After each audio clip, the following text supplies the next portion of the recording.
Bismillahirrahmanirrahim. Assalamualaikum warahmatullahi wabarakatuh. Baiklah, izinkan saya memperkenalkan diri. Perkenalkan, nama saya Adit Firmansyah dengan NIM 22087202. Saya berasal dari Fakultas Ilmu Keolahragaan dengan prodi Kepelatihan Olahraga.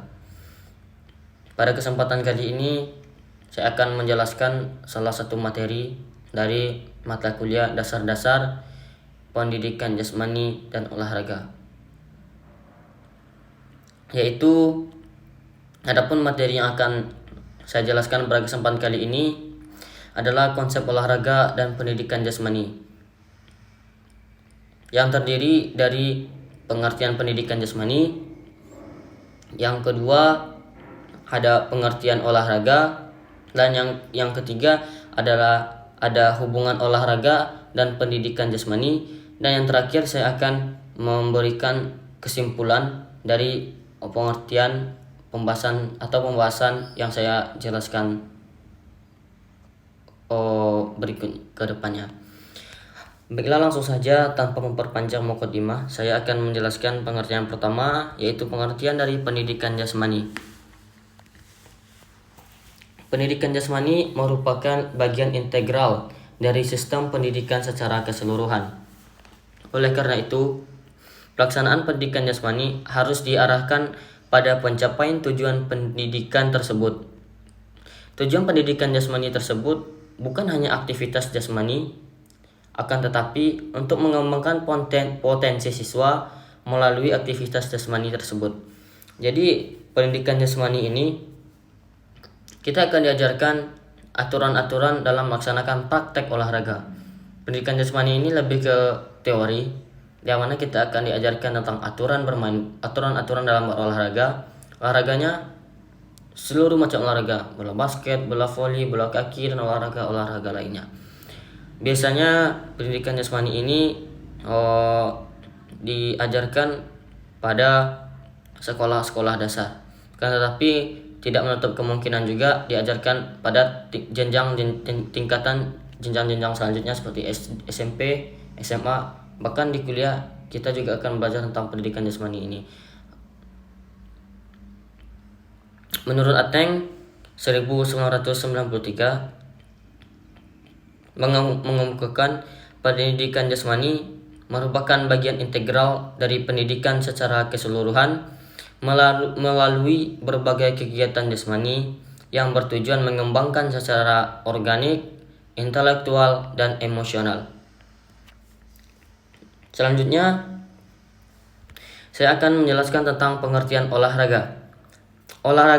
Pengertian olahraga menurut Ensiklopedia Indonesia adalah gerak badan yang dilakukan oleh satu orang atau lebih, yang merupakan regu atau kelompok atau rombongan, atau bisa juga dikenal dengan aktivitas yang melibatkan fisik lebih. Jadi, olahraga ini lebih ke aktivitas fisik.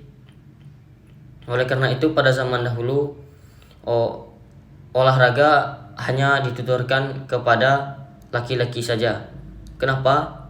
Dikarenakan menurut pemahaman orang dahulu, olahraga ini kita memerlukan aktivitas yang fisik yang kuat, sedangkan perempuan tidak memiliki aktivitas fisik yang kuat.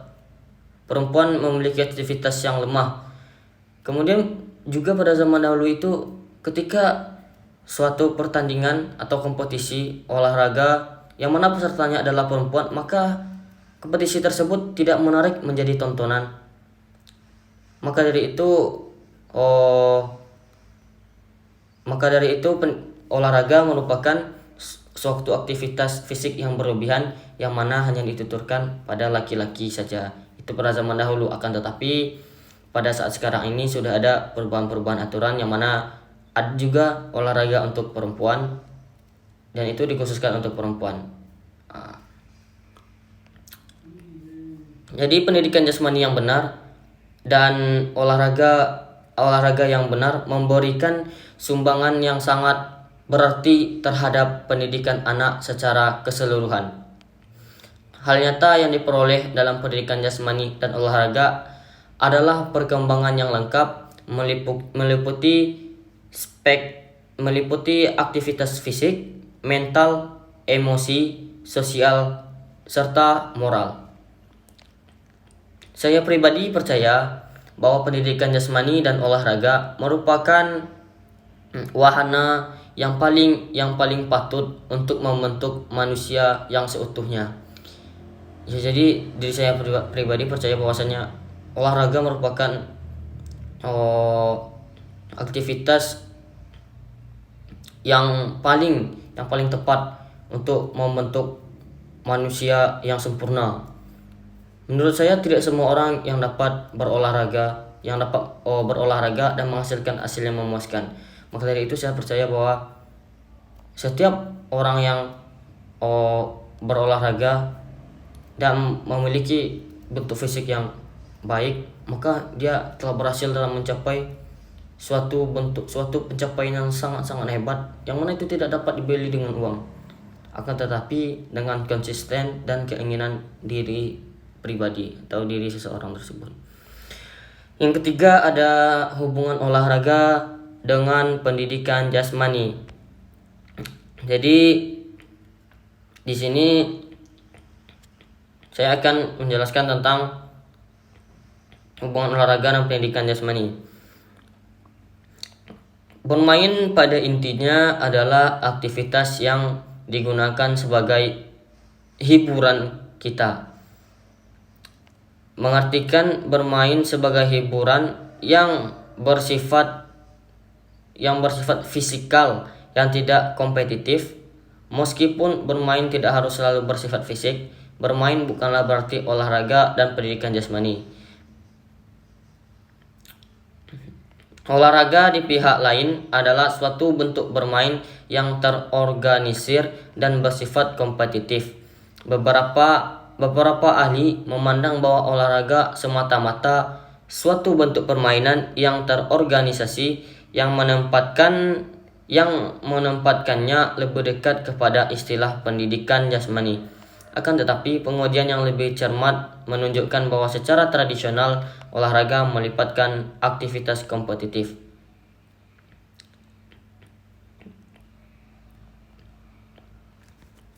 Jadi hubungan olahraga dan pendidikan jasmani adalah sama-sama berkaitan dengan kondisi fisik.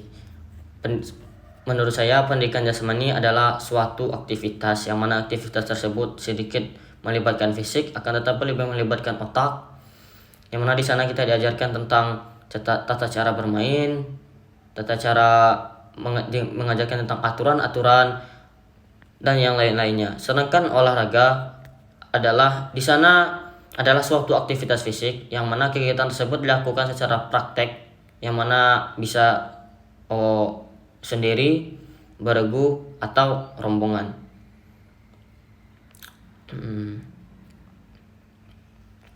Jadi olahraga ini lebih ke praktek dari pendidikan jasmani tersebut. Pendidikan jasmani. Jadi apabila pendidikan jasmani adalah sebuah teori, maka prakteknya adalah di olahraga. Nah, maka dari itu itulah hubungannya olahraga dan pendidikan jasmani. Jadi kesimpulannya adalah konsep olahraga dan pendidikan jasmani sama-sama berkaitan dengan kesehatan tubuh atau kebugaran diri seseorang. Nah, jadi itulah kesimpulan dari konsep olahraga dan pendidikan jasmani. Mungkin hanya ini yang dapat saya sampaikan pada kesempatan kali ini. Apabila ada kesalahan kata atau salah penyampaian materi dari saya, mohon disampaikan.